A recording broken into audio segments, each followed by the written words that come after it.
What's up, Nerdmigos? I'm the Jive Talking Nerd, John Norgrove, and this is Nerd Jive. Quick news today. Well, it's probably not. I always say it's going to be quick, and then it ends up being 15 minutes. But let's get on with it. So, first piece of news today is Deadpool 2 news. I'm super excited about this. All right, so Deadpool 2 just started production. It kicked this off by Ryan Reynolds putting up this Instagram post, which is amazing, right? It's Deadpool in front of the X-Men mansion. Oh my God, it's so good. I love Ryan Reynolds, love Deadpool, cannot wait to see it. It's gonna be absolutely amazing. So Morena Baccarin is back as Vanessa, the love interest. Josh Brolin is playing Cable, which is going to be awesome. And Zazie Beetz is playing Domino, which is going to be awesome. So Deadpool 2 just kicked off. I think it's going to be a good time. So I can't wait to see it. I actually don't know when it comes out. Sometime, I think early next year, February of next year, maybe, something like that. I might be wrong though. If you remember, let me know below, because I'll probably forget by the end of this shooting this to look it up. All right, next up, codename 2020. All right, so this Finnish company called Varjo or Varho, it's Varjo. I don't speak Finnish, so I don't know how to say it, but Varho or Varjo or something like that, which is the Finnish word for shadow, recently unveiled this new VR AR style headset. All right, codenamed 2020. All right, they're claiming to have human eye resolution display. So this display is 70 megapixels. For comparison's sakes, the Oculus Rift has 1.2 megapixel displays. All right, so they're also claiming, in addition to having incredible resolution in these tiny, tiny little things, they're also claiming that it uses less processing power. And the reason why they're able to make these claims, and they're able to do this, is that it utilizes focus tracking technology. So basically, as you look around the lens, right, as your eyes move around, the lens only makes the part that you're looking at super crisp. And then everything else is rendered lower to save on processing power. So I'm not entirely certain how they do this, but it's kind of awesome. Literally choking to death right now. Oh, jeez, I don't know what that was. Anyway, so yeah, it's kind of interesting to like this technology that they're talking about. It would, assuming they're not lying or using some sort of like, oh, here's our headset, but it's, you know, it's this big, one of those kind of things. This could drastically change the VR and AR game. This could be like a big, like SpaceX level game changers, which would be awesome. So I mean, you know, hopefully this works out. The picture that I have for this should be, if I remember correctly, it's going to be the Oculus Rift version of that image on this side, and then on this side is the crisper, clearer codename 2020 version of that image. So you can see the difference. It's pretty substantial. So it'll be interesting to see where they go with this. The company's saying that they'll, on top of all of these wild claims, all right, they're saying that they'll be shipping professional version units, which essentially means like test units, by Q4 of this year, of 2017, which is insanity. Like, you know, there's that adage, like, if it's too good to be true, it probably isn't.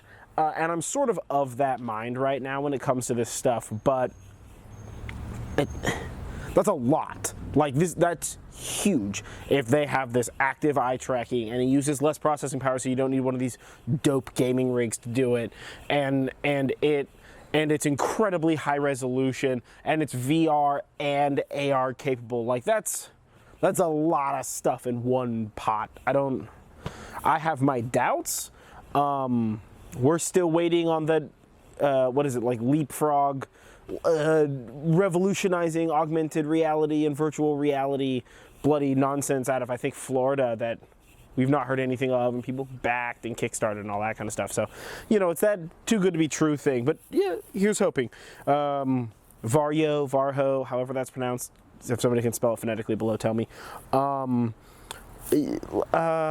Yeah, good luck. Hopefully you make it.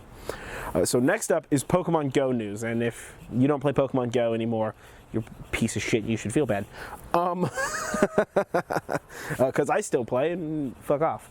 But so this upcoming, there's an update upcoming. There's an upcoming update, however that needs to be said so it makes more sense. And it will include raid battle mode. All right, so this is that a group being able to take down like super powerful Pokemon, like a rare Pokemon, and then we all have a chance to catch it. So run through this real quick. So this will allow teams of players the ability to try to catch rare Pokemon. All right. The way they do this is these rare Pokemon are going to show up as like a timer at a gym, right? So you get a nearby gym, you get a notification, hey, this Pokemon's going to show up. So you know, we all get together, show up to that gym, Pokemon spawns. We all decide to party together, and we fight it. All right. So if within that time zone we can bring it down. It's like just like the gym battles that currently exist, but sort of Dark Souls style, where it has like a big health bar. If the team can get it down, then we have a chance to traditionally catch it. So that's where that's going. On top of that, this update will also include a complete overhaul of the gym system, and this is almost bigger to me. Like, it's nice we're going to be able to do the rare Pokemon and the team ups and all that kind of stuff, and there's still a lot of stuff that they want to do. I have this Engadget article below that's like incredibly informative and talks about a lot of stuff, so read it. But if you're interested. But so now only 6 Pokemon are allowed in a gym, and there's no levels, and you fight the one that's been in there the longest. All right, so the gyms no longer have this levels HP thing. It's just 6 Pokemon. There's always 6 Pokemon. There is always going to be 6 Pokemon. You fight the oldest Pokemon in that gym. All right, but they've added this motivation score, which means that the longer a Pokemon's in a gym, and the higher it is, the higher CP it has, the faster its motivation falls. Once its motivation reaches 0, it gets automatically kicked out of the gym. It produces an open spot for somebody to put a new Pokemon in the gym.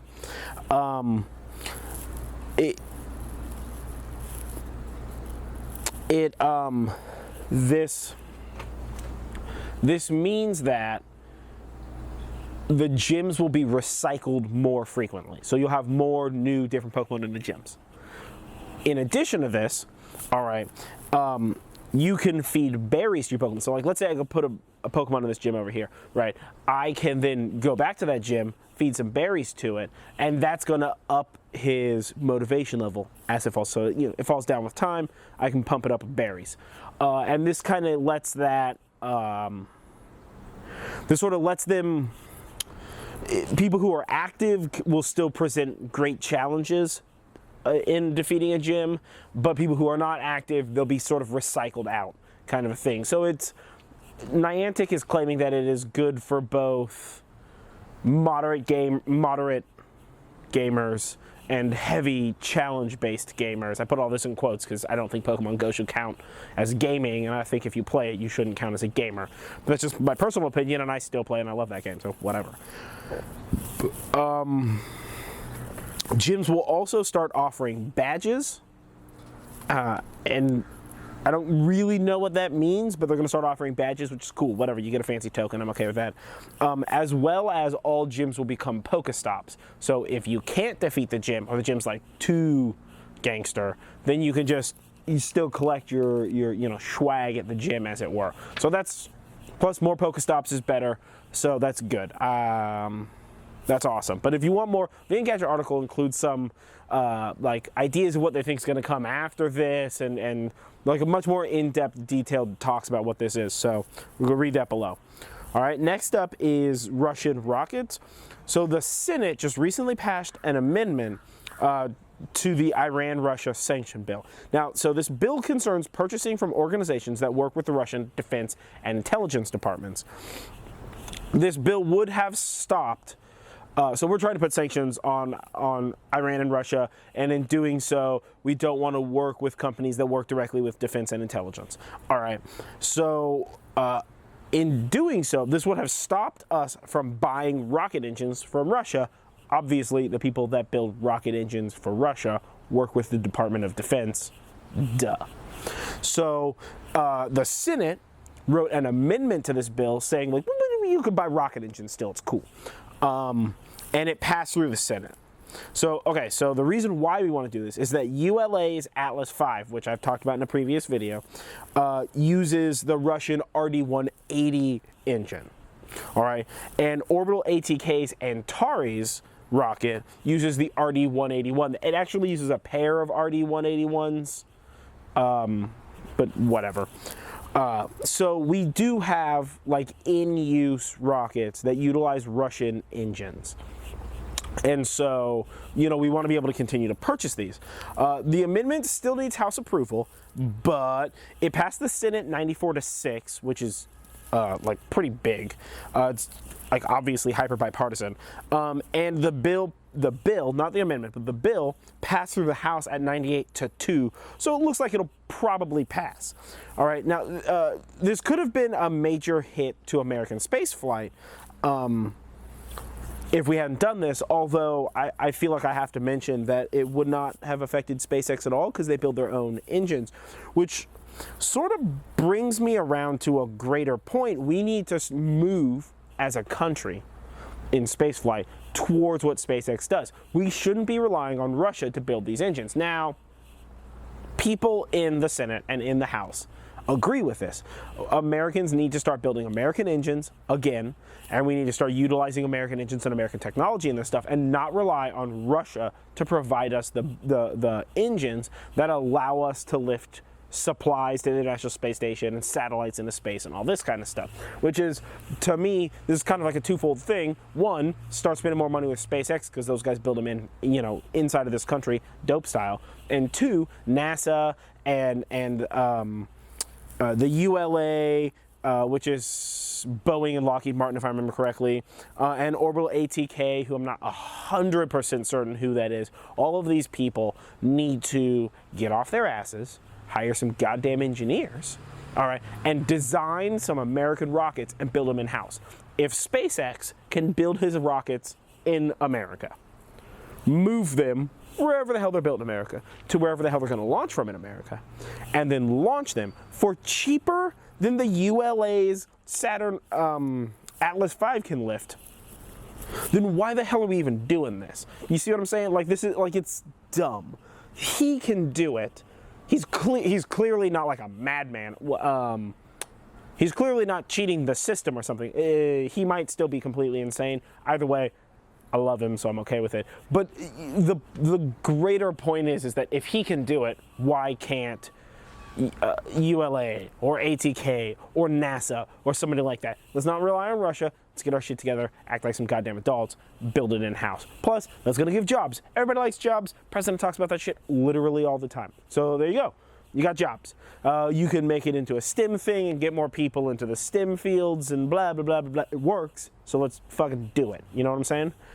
The last piece of news, real quick, and this I added to this at like the end of the day, like right before I left,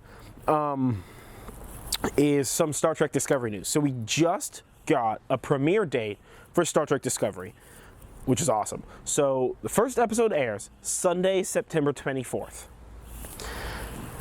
Now, as far as I'm aware, based on the articles that I've read, and I have the Sci-Fi Wired or whatever Blasters turned into article link below.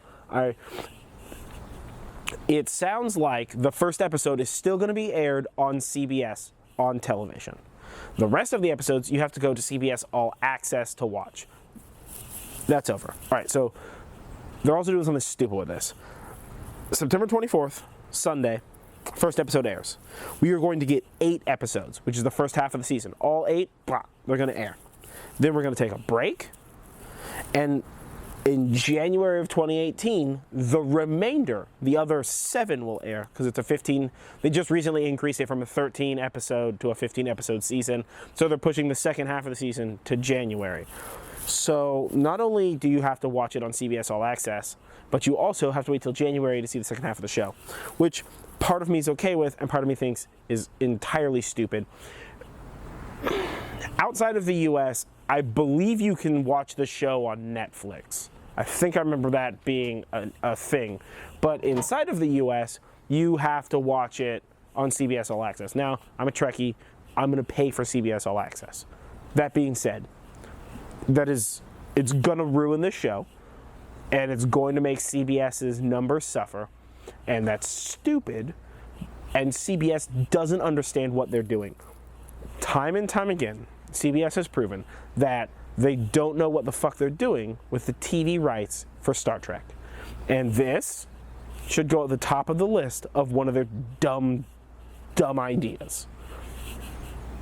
But we'll give them the benefit of the doubt. Maybe CBS All Access is super awesome. Maybe it's incredibly cheap. Maybe it has other shows that are interesting, although I can't think of any other CBS show I'd ever want to watch. So whatever. But either way, I've ranted for long enough. Coals are nearly ready for me to start the barbecue because it's a bajillion degrees where I live, and I don't want to cook inside my house. So I've been John Norgrove. This has been Nerd Jive. Stay nerdy, guys.